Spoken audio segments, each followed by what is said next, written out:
As you probably know already, the first Trump-Biden debate of this election cycle happened last night, and Israel was brought up a few times. We're going to break down those moments as well as something much deeper and more dangerous than what was talked about on that debate stage. Israel might be in serious trouble. I'm Ben, and this is the Israel Guys. Welcome back to the Israel Guys, where we believe that in a world of Jew hatred and anti-Israel propaganda, you should have a direct connection to the land and people of Israel. As I'm sure you're already aware, the first presidential debate between Joe Biden and Donald Trump of this election cycle happened last night. No one thought for quite some time that Biden would debate Trump in this election cycle. He had very little incentive to do so, but with his most recent polls tanking by the week, Joe Biden was brought to the debate stage to debate Donald Trump in person. Honestly, Israel wasn't a huge topic at the debate. There were a lot of other issues inside of the United States and also in regards to America's foreign policy that were brought up, but Israel was mentioned 17 times. I want to break down those moments for you in detail. Then I want to get into something that's not quite so obvious.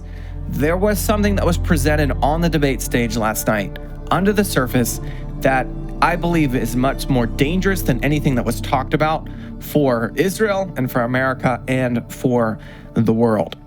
But first, I want to get into these actual moments where Israel was mentioned. About 30 minutes into the debate, the moderators brought up the issue of the Israel and Hamas war, and Trump and Biden were asked to give their plans for ending the war. This was Biden's response. Everyone from the United Nations Security Council straight through to the G7 to the Israelis and Netanyahu himself have endorsed the plan I put forward, which has 3 stages to it. The first stage is trade the hostages for a ceasefire. Second phase is a ceasefire with additional conditions. The third phase is the end of the war.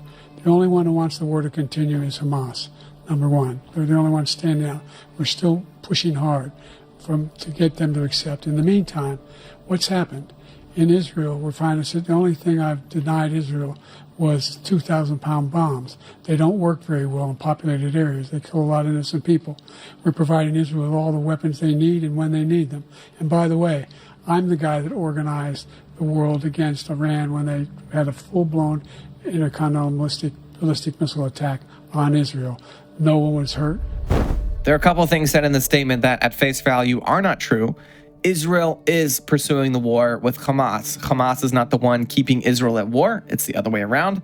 Israel is planning to finish Hamas. That is their stated goal and the goal they are pushing towards. Also, by the available evidence, Joe Biden has held up much more than just 2,000-pound bombs to Israel. There is a much broader array of munitions that the Biden administration has held up from being shipped to the state of Israel. Also, he said no one was hurt in the Iranian attack on Israel. Actually, someone was hurt. Amina Hassauni, a 7-year-old Bedouin Israeli, was injured in the Iranian attack and, to my knowledge, has not made yet a full recovery. Here is Trump's answer to the same question. As far as Israel and Hamas, Israel's the one that wants to go. He said the only one that wants to keep going is Hamas. Actually, Israel is the one, and you should let him go and let him finish the job. He doesn't want to do it. He's become like a Palestinian, but they don't like him because he's a very bad Palestinian. He's a weak one. Of course, absolutely true statement by Trump here. Biden has been a very, very weak president. But then the moderators followed up with this question. President Trump, just to follow up, would you support the creation of an independent Palestinian state in order to achieve peace in the region? I'd have to see, but before we do that, the problem we have is that we spend all the money. So they kill us on trade. So basically, I guess he dodged the question. I wish he had come out more firmly and standing against the creation of a Palestinian state. But politically, as of this point, I guess this is the wise move for Trump. We could get into the weeds of the Trump doctrine versus the Biden doctrine when it comes to Middle East policy at large and also to the state of Israel and America's relationship with Israel. But something happened at that debate last night that I think is much deeper and much more dangerous than anything that was said on that stage. And we're going to get into that here in a second. But first, I want to play this beautiful clip for you. It says, I will bring you in from the four corners of the earth, and people will know that you are my people and that I am your God. Discover for yourself the miracle of the land, and the courageous hearts of the people of Israel. I am Israel. I am Israel. I am Israel. I am Israel. I am Israel. Visit IamIsraelFilm.com to begin your journey. Available now on DVD, Blu-ray, and digital download, I Am Israel is an epic film that will take you on a cinematic journey through the land of the Bible. You'll meet Jewish men and women whose very lives are a testimony to the promises of God. And you'll see with your own eyes the miraculous rebirth of the Promised Land. Screened in over 10,000 congregations worldwide, it's the award-winning film about Israel made for the followers of Jesus. Visit IamIsraelFilm.com to begin your journey today. So the glaring issue that was presented at the debate last night is this. Since taking office, Joe Biden has projected extraordinary weakness on the world stage. Every major power in the world is run by a strong person. And every time a new president is elected here in the United States, that president is vetted by every single strong world leader to see how much of their agenda they can get away with pursuing on the world stage. With Joe Biden in office, the world has become a dumpster fire. Russia, China, North Korea, Iran, Hamas, Hezbollah, Afghanistan, the Houthis, and the list goes on and on. All of these nefarious actors have looked at Biden and felt comfortable pushing the lines on the world stage. Last night, Joe Biden got up in front of the entire world and proved to the world that he is a literal corpse. He could not form a coherent sentence. He mumbled and looked like he was reading from notes. He stared blankly into space when Trump was speaking.